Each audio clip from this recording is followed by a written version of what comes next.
Soy Luis Noveira Serrano, presidente de la European Buddhist Society. Me encuentro aquí, en junio del 2012, en casa de mis maestros, Hiroshi Jordan y Hiroshi Viviana, para presentaros a todos vosotros lo que va a ser la nueva serie de documentales que va a producir la European Buddhist Society, que se llamará Impresiones.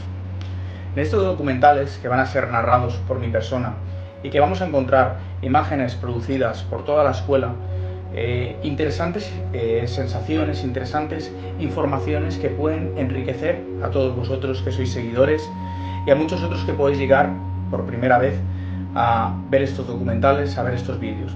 Confío que a través de nuestro canal de YouTube encontréis informaciones, descubrimientos y impresiones que os puedan facilitar lo que va a ser un descubrimiento o una profundización de lo que es el conocimiento al respecto de las artes clásicas y en particular nuestra escuela, Kazen-Ori Ogawa-ha. Muchas gracias.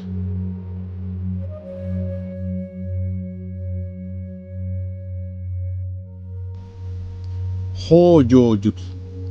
El empleo de la cuerda, de forma general, tiene protagonismo en innumerables épocas de Japón y, naturalmente, su utilización recorrió las eventuales necesidades de lo cotidiano, tal como ser utilizada como arma. Desde este punto de vista, podemos destacar Shibatsugami, utilizada para atar caballos, Torinawa, para transportar prisioneros, Kosinawa, una cuerda que el samurái llevaba a la cintura sobre la armadura, etc. Podemos afirmar que en el periodo Tokugawa, la policía feudal desarrolló sofisticados procedimientos de apresamiento con cuerdas, realizando distintos métodos de atar. Estos se conocen como Hōjō-jutsu.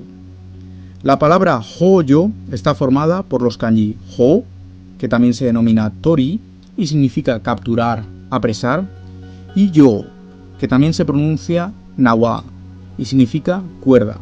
La palabra jutsu significa arte, habilidad. Podemos decir que las técnicas utilizadas como arma y estrategias de guerra se desarrollaron por la necesidad de transportar prisioneros, siendo posteriormente detalladas y estudiadas por diversos ryu, a partir del siglo XVI. La principal razón de atar a alguien venía dada de la necesidad de apresar, mantener vivo o impedir la fuga de un determinado individuo, tal como ocurría en el periodo feudal en Japón, cuando el enemigo era capturado para que proporcionara informaciones o para ser utilizado para canjearlo por alguien importante que estuviera bajo el dominio del adversario. Existen varias otras razones para que se utilizara el Hōjō-jutsu. Una de ellas era sujetar un prisionero al ser presentado a alguna autoridad, en un eventual juicio por crímenes cometidos. Así, los japoneses se destacan por haber desarrollado un sofisticado sistema de utilización de la cuerda para atar personas. El Hōjō-jutsu fue incorporado al conocimiento marcial del Bushi y usado principalmente en la sangrienta Sengoku Jidai, periodo Sengoku, del país en guerra. La clase inferior de los oficiales, llamada Okapiki, aprendía formas básicas de Hōjō-jutsu bajo la supervisión de los oficiales de la clase samurái. La tarea de atar un prisionero o sospechoso estaba relegada a las categorías inferiores. Con la restauración Meiji, en 1887, el Hōjō-jutsu cayó en desuso. Es importante observar que los prisioneros eran atados de una forma determinada, la cual indicaba su categoría social. Cada método de atar indicaba la posición social que el prisionero ocupaba y el crimen que había cometido. En el Hōjō-jutsu hay técnicas especiales para personas con brazos fuertes o capaces de deshacer los nudos, de tal modo que en estas técnicas especiales y singulares, además del conjunto convencional de las formas aplicadas, cuanto más se movía la persona atada, más se estrangulaba. Por lo general, las cuerdas estaban hechas de lino, seda o cáñamo. En el periodo Edo, las cuerdas de colores indicaban el crimen y el estatus de la persona. Por ejemplo, la cuerda blanca se usaba para crímenes menores, mientras que la cuerda azul se usaba para crímenes graves. Si la persona era alguien importante, se usaba la cuerda violeta. Si era de clase baja, se usaba una cuerda negra. Durante este periodo, ser atado con una cuerda que pasaba por el cuello era sumamente humillante. Algunos lo consideraban peor que la muerte. Uno de los métodos de capturar a un prisionero consistía en lanzar una especie de gancho que derribaba al adversario, el cual era entonces atado en una intrincada red de cuerda que le paralizaba completamente. Como citamos anteriormente, en la sociedad japonesa, Los diferentes niveles sociales establecían la clase social de la época y, dependiendo del nivel y sexo, se diferenciaban en su forma de ser apresados y conducidos, estableciendo una particularidad para cada individuo. Lógicamente, en esta época, el manejo de determinadas armas también determinaba el estatus militar, lo que en cierta forma estableció el motivo por el cual los soldados de menor estatus fueron responsables por el apresamiento y detención de los prisioneros. A pesar de tener un bajo estatus dentro del militarismo de la época, sus formas de atear a los prisioneros siguiendo detallados códigos era muy importante y podrían constituir un camino para su progreso dentro del estamento militar, especialmente si el prisionero en cuestión fuera de un nivel superior. Incluso las clases más altas utilizaban diferentes formas de lazos y nudos, ya que veían en esto una forma segura de controlar a sus adversarios y conducirles como prisioneros. De acuerdo con algunos textos, diversos samuráis expertos en el manejo de la cuerda desarrollaron técnicas utilizando el sageo, cuerda de la saya, lo cual es la vaina de la katana, siendo después conocidas como Sagyo-jutsu. Según algunos maestros, existían algunas reglas empleadas en el Hojo-jutsu. Primera, no permitir que el prisionero se deslice de sus límites. Segunda, no causar daño físico ni mental. Tercera, no permitir que los demás vean las técnicas. Y cuarta, que los resultados sean agradables a la vista. Los torimono fueron otros oficiales encargados de realizar las tareas de apresamiento y transporte de prisioneros. Estos grupos estaban formados por un mínimo de 4 oficiales. En el momento de las operaciones, uno de ellos realizaba las técnicas y los demás rodeaban al prisionero, tomando el control pasivo de la situación.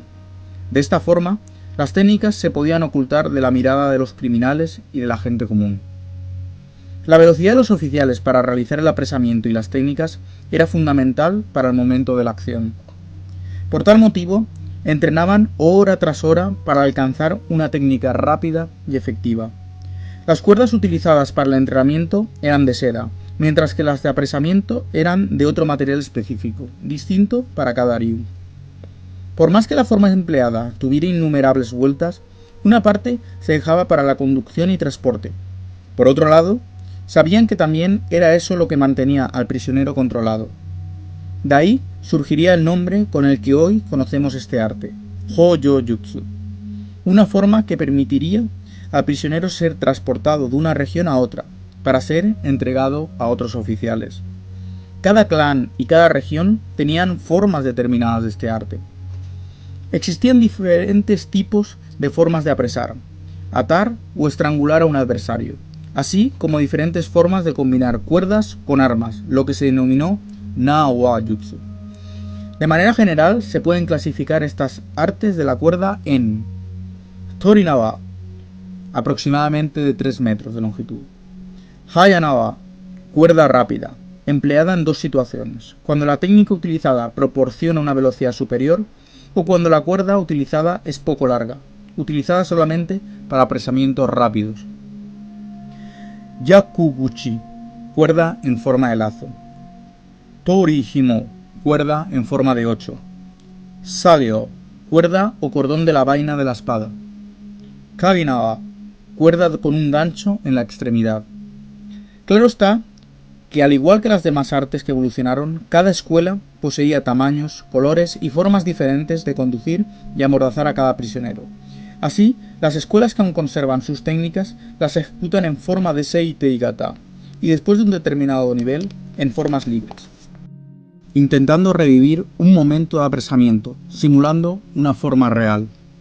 A pesar de las muchas formas de utilización de la cuerda, hay que resaltar que es de vital importancia saber diferenciar bien sus cualidades, al igual que la diferencia existente entre Hojo-jutsu y Shibari.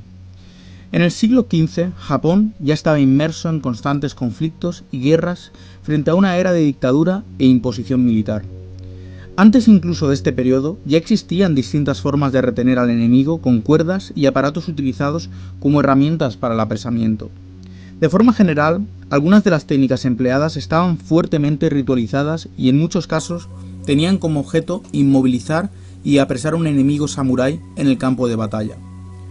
Posteriormente, un código punitivo de 1542 reguló el uso de cuerdas en torturas y apresamientos de enemigos y criminales, Existían 4 formas básicas que incluían la humillación y la incomodidad, e incluso la tortura para los prisioneros.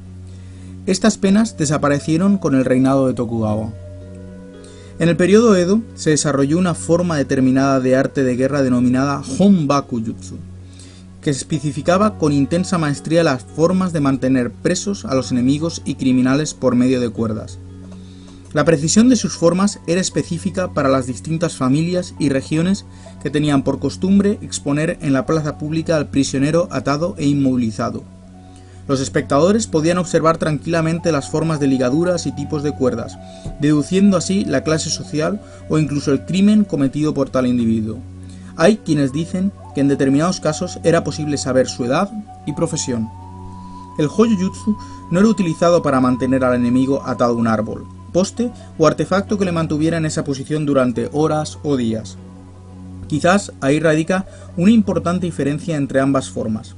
Shibari, que en japonés significa amarrar, atar, prender, determina ya un estado de apresamiento del enemigo en una posición que imposibilita su fuga.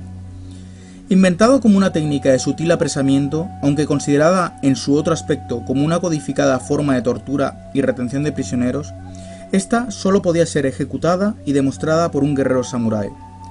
El camino de la práctica del shibari se construía por etapas, con una considerable atención al tiempo. Primero se inmovilizaba el tronco, después las nalgas y vientre, y finalmente el cuerpo en su conjunto. Ciertamente, para los estudiosos del Hōjō-jutsu es el único precursor de esta práctica. Durante siglos, la policía japonesa, en este caso la clase más baja del estamento samurái, utilizaron estas técnicas secretas como artefacto de trabajo, despertando el interés de los señores de la guerra. No permitían que nadie asistiera a su ejecución en el momento en que ataban a los criminales.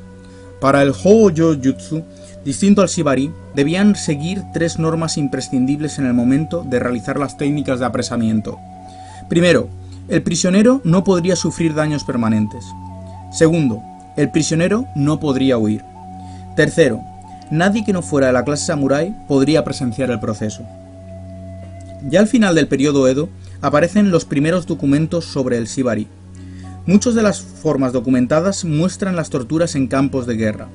El castillo de Matsumotoa parece ser la referencia para poder probar la existencia de los primeros dibujos indicando los pasos del shibari como técnica marcial y de tortura, incluso una práctica de refinada sensualidad. La documentación sobre el shibari japonés anterior a ese momento es muy escasa, aunque mencionada en la literatura popular. Después del choque colectivo que supuso perder la guerra y lo que ella representaba para Japón, se inicia una mentalidad de reconstrucción de las tradiciones históricas japonesas. A partir de los años 60, el shibari obtuvo en Japón un periodo de esplendor. Grandes maestros de diferentes escuelas que realizaban exhibiciones en teatros y salas disfrutaban de una altísima consideración social y contaban con gran número de admiradores que deseaban ser sudorei, sumisos o esclavos, considerándose honrados al someterse a los magníficos nudos realizados por los maestros del shibari. Cita tomada de Isacio Sanchidrián, Apuntes de Kinbaku, 1999. Para el shibari, los japoneses más tradicionales utilizan cuerdas de arroz por su rugosidad, aunque también pueden utilizar cuerdas de algodón de 8 a 12 milímetros de diámetro, que miden entre 6 y 15 metros. Entre las artes de la cuerda se utilizan varios tipos de nudos, con finalidades que van desde apretar, estrangular o atar un prisionero a otro. El Kaze-no-ryu o Gawa-ha, Bugei o Gawa-ryu tiene el Hōjō-jutsu en su currículum, al igual que otras escuelas que también desarrollaron esa modalidad, como Fujiwara-ryu, Chokuji-goden-ryu, Sekiyuchi Shinshin-ryu y muchas otras. Hoy día, pocos son los maestros que dominan el Hōjō-jutsu tradicional. En la actualidad, la policía japonesa aún sigue practicando técnicas de Tai Hōjō-jutsu, que incorporan formas de antiguas técnicas con cuerdas para apresamientos.